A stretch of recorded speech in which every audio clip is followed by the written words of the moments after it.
আপোনালোকৰ সকলোৰে ভাল। এয়া মোৰ ভাইটিৰ ঘৰত আহিছোঁ। বুঢ়াৰী গা ভাল নাই। এয়া দেখিছে নহয়, বেজি চেলাইন লৈ আছে। সেইকাৰণে মই বুঢ়াৰীক ক'লোঁ তুমি বহা, মই বাই শাহুৰি থাকোঁতে বুঢ়াৰীক কষ্ট কৰিব নিদিওঁ। ইও বেলেগৰ ঘৰৰ ছোৱালী মোৰ নিচিনা, ময়ো বেলেগৰ ঘৰত গৈছোঁ, ইও বেলেগৰ ছোৱালী আমাৰ ঘৰলৈ আনিছোঁ। এয়া আহক, মই আপোনাক দেখাইছোঁ। আজি ভাইটিয়ে আমি আহিম বুলি কিমানো আৰু ব্ৰইলাৰ গুচেকে খামনো, আৰু ভাইটিয়ে লোকেল কুকুৰা আনিলে।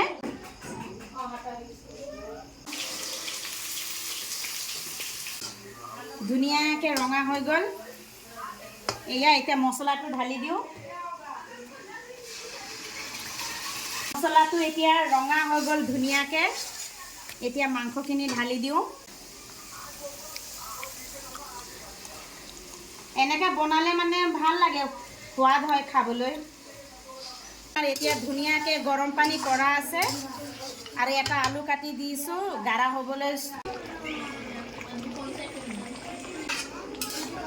এইটো চাওক, এটা আলু দিছোঁ, বেছি নহয়, জোলটো গাঢ়া হ'বলৈ।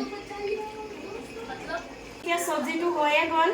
এতিয়া মই অকণমান গৰম মছলা অকণ বেছিকৈ নিদিওঁ, অকণ দি দিওঁ, চেণ্টটো থাকিবলৈ। নমোৱাৰ আগতে দিলে ভাল। ফাইনেলি ভাত চব্জি হৈয়ে গ'ল।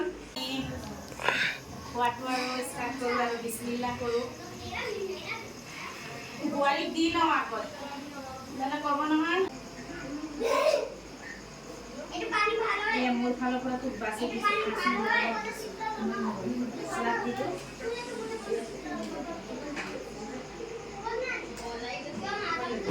ঘৰত আপোনালোকৰো যদি বোৱাৰী আছে, মৰম চেনেহ কৰিব।